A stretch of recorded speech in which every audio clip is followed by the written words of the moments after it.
অবস্থা হচ্ছে যেটি স্কিম সরকার করিয়েছে, যেটু প্ল্যান করিয়েছে, মুসলমানক হাতেরে না মারে ভাতেরে মারিব।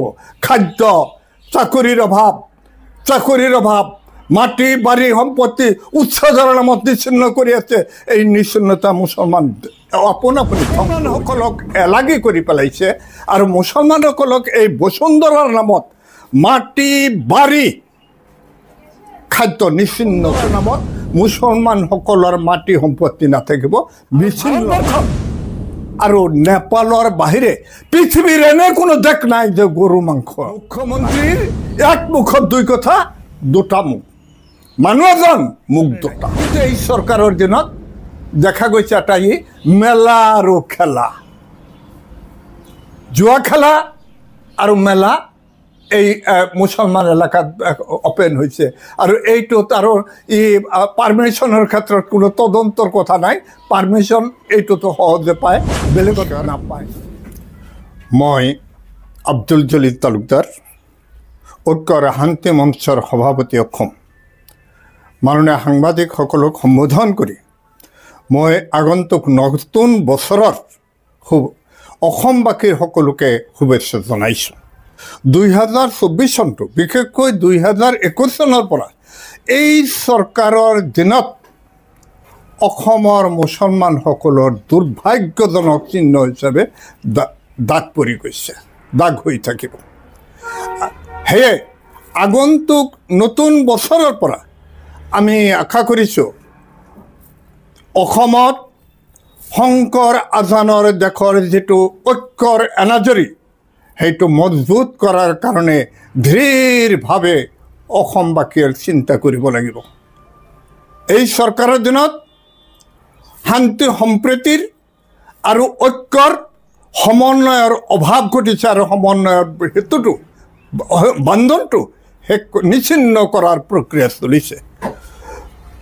ইতিমধ্যে আপোনালোকে দেখিছে, মাননীয় সাংবাদিকসকল, বসুন্ধৰা 3 নাম আঁচনিৰ নামত চৰকাৰে মাটি আবণ্টন দিব। আবণ্টনৰ নামত মুখ্যমন্ত্ৰীয়ে কিছুমান চৰ্ত আৰোপ কৰিছে। আগতে 1983 চনৰ আগতে বহিৰাগত আন্দোলন হৈছিল, বিদেশী বহিষ্কাৰ আন্দোলন হৈছিল। তেতিয়া চিহ্নিত হৈছিল বঙালী হিন্দু, মুছলমান আৰু নেপালীসকলৰ। এতিয়া নেপালী আৰু বঙালী হিন্দু জাতত উঠাই লৈছে। কাৰ জৰিয়তে? বঙালী হিন্দুসকলক জাতত উঠাই লৈছে আৰু নেপালীসকলক জাতত উঠাই লৈছে। এতিয়া মুছলমানসকলক এলাগি কৰি পেলাইছে, আৰু মুছলমানসকলক এই বসুন্ধৰাৰ নামত মাটি বাড়ি খাদ্য নিচ্ছিন্ন কৰি পেলাব। 3 পুস্থানৰ কথা কৈছে যে মাটি আবণ্টন দিব লাগিলে 3 পুস্থানৰ প্ৰয়োজন হ'ব। 3 পুস্থান 51 চনৰ এইটো মহামান্য সুপ্ৰিম কোৰ্টৰ আইনৰ, সুপ্ৰিম কোৰ্টৰ অৰ্ডাৰৰ বিপৰীত হৈছে, পৰিপন্থী হৈছে। এই আইনে বসুন্ধৰাৰ নামত মুছলমানসকলৰ মাটি সম্পত্তি নাথাকিব, বিচ্ছিন্ন হৈ যাব। এতিয়া অসমত গণতন্ত্ৰ মুখ বন্ধ কৰি দিয়া হৈছে, বিৰোধী দলৰ মুখ বন্ধ হৈ গৈছে। আনকি অসমৰ কেবিনেটৰ, অসম চৰকাৰৰ মন্ত্ৰীসকলকো সাৱধান কৰি দিছে, মাত মাতিব নোৱাৰিব। সাংবাদিকসকলৰ আগত মন্ত্ৰীসকলে কোনো মাত মাতিব নোৱাৰিব, কোনো মন্তব্য দিব নোৱাৰিব। ইয়াৰ অৰ্থ কি?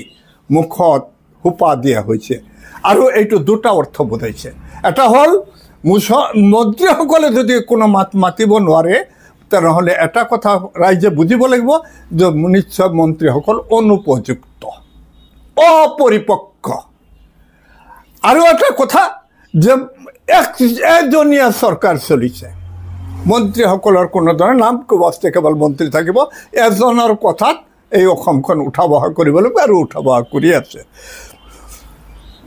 মাননীয় সাংবাদিকসকল, আপোনালোকে লক্ষ্য কৰিছে গো মাংস বন্ধ কৰা হ'ল। গো মাংস মুছলমানসকলেই নাখায়, খ্ৰীষ্টানসকলে খায়, অন্যান্য জাতিৰ মানুহসকলে খায়। আৰু ভাৰতবৰ্ষত আৰু নেপালৰ বাহিৰে পৃথিৱীৰ এনে কোনো দেশ নাই যে গৰু মাংস নাখায়। এনে দেখ আপোনালোকে বিচাৰি পাবনে? আৰু এই গৰুৰ মাংসৰ ব্যৱসায়টো কেৱল মুছলমানে কৰা নাই। এই গৰু মাংস বন্ধ কৰাৰ কাৰণে এটা বিৰাট ব্যৱসায়ৰ পথ বন্ধ হৈ গ'ল। আৰু বহুতো ব্যৱসায়ী, বহুতো মানুহবিলাকে বেকাৰ হৈ পৰিব, বেকাৰ হাহাকাৰ কৰিব লাগিব। তেওঁলোকে হিন্দুসকলেও এই হাহাকাৰত পৰিব। এইটো ষড়যন্ত্ৰত দেশৰ ক্ষতি হৈছে, অসমৰ ক্ষতি হৈছে। আচৰিত কথা যে গৰু মাংস বন্ধ কৰিলে চৰকাৰে, সেই চৰকাৰৰ পাৰ্টীয়ে আকৌ গৰু মাংসৰ ভোজ ভাত দি গৰু মাংসৰে সামগ্ৰী নিৰ্বাচনতো ব্যৱহাৰ কৰা হ'ল। মুখ্যমন্ত্ৰীয়ে কৈছে এটা কথা, মুখ্যমন্ত্ৰীয়ে কৈছে 1971 চনৰ 25 মাৰ্চ বহিৰাগত বহিষ্কাৰৰ বিদেশী চিনাক্তকৰণৰ দিন তাৰিখ চৰকাৰ মাননীয় সুপ্ৰিম কোৰ্টত এফিডেভিটত দাখিল কৰিছে হিমন্ত বিশ্ব শৰ্মা চৰকাৰে। আকৌ সেই হিমন্ত বিশ্ব শৰ্মাই ব্যক্তিগতভাৱে কয় 150 চনৰ আগত হ'ব লাগে, 150 চন হ'ব লাগে। মুখ্যমন্ত্ৰীৰ এক মুখত দুই কথা, দুটা মুখ, মানুহ এজন মুখ দুটা। গতিকে এই দুটা মুখৰ কাৰণে সাধাৰণ মানুহবিলাকে, অসমৰ নাগৰিকসকলে ভীষণ সমস্যাৰ সৃষ্টি হৈছে আৰু ভীষণ সমস্যাৰ মুখামুখি হ'ব লগা হৈছে। মুখ্যমন্ত্ৰীয়ে কৈছিল, মুখ্যমন্ত্ৰীয়ে যেতিয়া কংগ্ৰেছৰ মন্ত্ৰী আছিলে, কংগ্ৰেছৰ স্বাস্থ্যমন্ত্ৰী আছিলে, তেতিয়া 2002 চনত গুজৰাটত যেতিয়া গদ্ৰা ৰাইট হৈছিলে, হাজাৰ হাজাৰ মুছলমান মানুহবিলাকে নৰেন্দ্ৰ মোদী চৰকাৰে হত্যা কৰা হৈছিলে। আৰু যেতিয়া হিমন্ত বিশ্ব শৰ্মা কংগ্ৰেছৰ মন্ত্ৰী আছিলে, তেতিয়া কৈছিল যে এতিয়াও গুজৰাটত পানীৰ পাইপত মুছলমানৰ তেজ যায়। এতিয়া হিমন্ত বিশ্ব শৰ্মা বিজেপি যোৱাৰ পিছত, বিজেপিৰ মুখ্যমন্ত্ৰী হোৱাৰ পিছত আৰু নৰেন্দ্ৰ মোদীৰ ৰাজ্যত এতিয়া পানীৰ পাইপত মুছলমানৰ তেজ নাযায়, এতিয়া অমৃতৰ তেজ গৈ আছে। কিন্তু অসমত যিটো অৱস্থা হৈছে মুছলমানৰ, এই মুছলমানৰ অৱস্থা, মুছলমানৰ তেজ যোৱা নাই, কিন্তু মুছলমানে সাম্প্ৰদায়িকতাত মুছলমানৰ তেজ জমা হৈ গৈছে। মুছলমানৰ তেজ বাঢ়ি নহয়, মুছলমানৰ তেজ জমা হোৱাৰ কাৰণে মুছলমান মৰিব।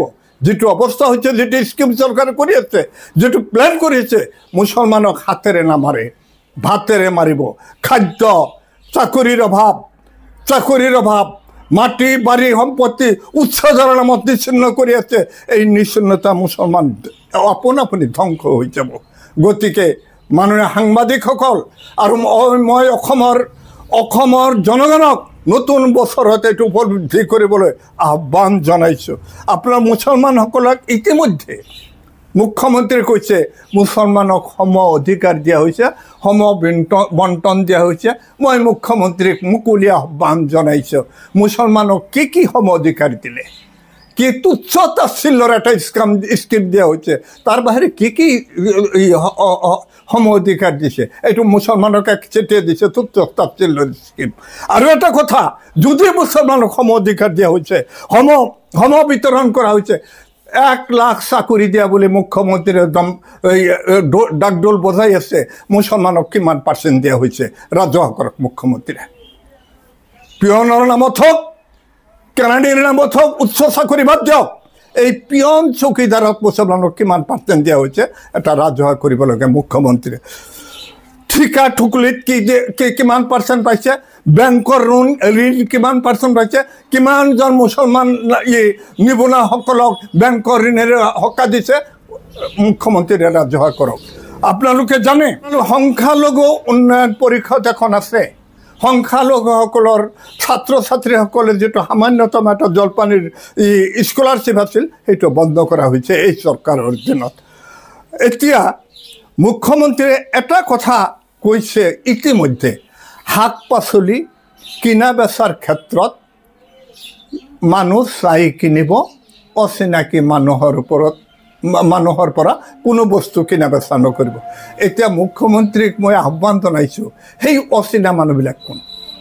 মুখ্যমন্ত্ৰীকে ক্লিয়াৰ কৰি দিয়ক যাতে মানুহবিলাকে অচিনা মানুহ সাধাৰণ গ্ৰাহকসকলে অচিনা মানুহবিলাকক চিহ্নিত কৰিব পাৰে অচিনা মানুহ এতিয়া মুছলমানসকলে হাতে বজাৰে কোনো বস্তু বেচা কিনা কৰিবলৈ গ'লে ভোটাৰ লিষ্ট লৈ ফুৰিব নেকি সাইনবোৰ্ড লৈ ফুৰিব নেকি এইটো মুছলিম মুখ্যমন্ত্ৰীৰ যুক্তি মই ক'ব বিচাৰিছোঁ মুখ্যমন্ত্ৰী মহোদয় আপুনিতো মুছলমানসকলক বহু নামেৰে মাতিলে বিমলা প্ৰসাদ চলিহাৰ ৰাজত্বকালত মুছলমানসকলক চোৰোৱা বোলা হৈছিল শৰৎ চন্দ্ৰ সিংহৰ ৰাজত্বকালত মুছলমানসকলক অসমীয়া আখ্যা দিয়া হৈছিল চাৰ্টিফিকেট দিয়া হৈছিল আৰু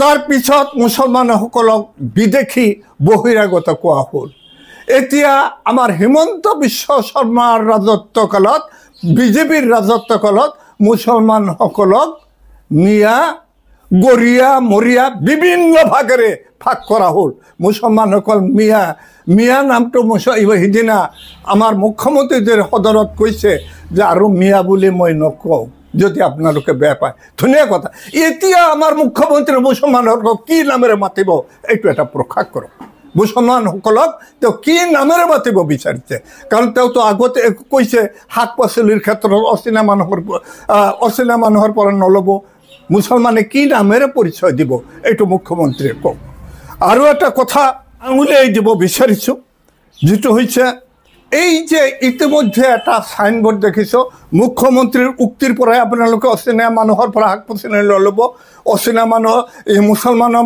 হিন্দুবিলাকে মাটি বিক্ৰী কৰিব নোৱাৰিব ইয়াৰ পিছতে এটা সাইনবোৰ্ড ঠাইতে নগৰ চহৰত দেখা পাইছোঁ মাননীয় সাংবাদিকসকল আপোনালোকেও নিশ্চয় লক্ষ্য কৰিছে সাধাৰণ মানুহবিলাকে হোৱাট ইজ ইয়ৰ নাম তোমাৰা নাম কিয়া হয় তোমাৰ নাম কি এইটো ক'ৰ পৰা ওলালে মোৰ এটা বিশ্বাস যে এইটো চৰকাৰৰ পৰা এই সূত্ৰৰ পৰা এইটো আৱিষ্কাৰ হৈছে নেকি মুখ্যমন্ত্ৰীয়ে বা চৰকাৰে এইটো ক্লিয়াৰ কৰি দিয়ক যে এই চাইনবোৰ্ডটোৰ অৰ্থ কি আৰু এই চাইনবোৰ্ডটো কোন সূত্ৰৰ পৰা আৱিষ্কাৰ হৈছে কিয় আৱিষ্কাৰ মোৰ এটা ভয় হৈছে এই চাইনবোৰ্ডৰ জৰিয়তে আৰু মুখ্যমন্ত্ৰীয়ে যিটো কৈছে অচিনা মানুহৰ পৰা কোনো বস্তু কিনা বেচা নকৰিব মুছলমানক মাটি কিনা বেচা কৰিবলৈ দিয়া নহ'ব উচ্ছেদটো চলি আছে এই ক্ষেত্ৰত আকৌ আমি নেলি গহপুৰ 1983 চনত যেটো নেলি গহপুৰৰ যেটো হৈছিলে নেলি গহপুৰৰ যেটো হত্যালীলা হৈছিলে নিৰীহ মুছলমানসকলক হত্যা কৰা হৈছিলে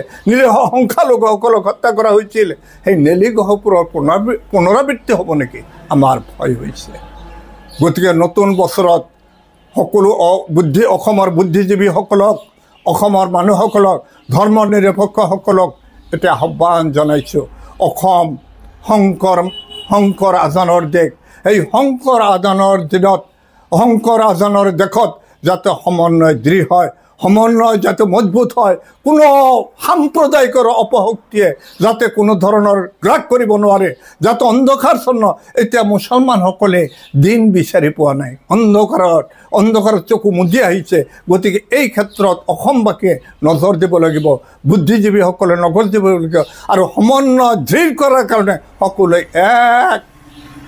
একত্ৰিত হৈ সাম্প্ৰদায়িকৰ বিৰুদ্ধে দুৰ্নীতিৰ বিৰুদ্ধে ঐক্যবদ্ধ হৈ যুঁজিব লাগিব এইটো আহ্বান জনাইছে এটা কথা লক্ষ্য কৰিছোঁ মুছলমান এলেকাত কোনো ধৰণৰ স্কিম নাই কোনো ধৰণৰ আঁচনি নাই কিন্তু এই চৰকাৰৰ দিনত দেখা গৈছে এটা মেলা আৰু খেলা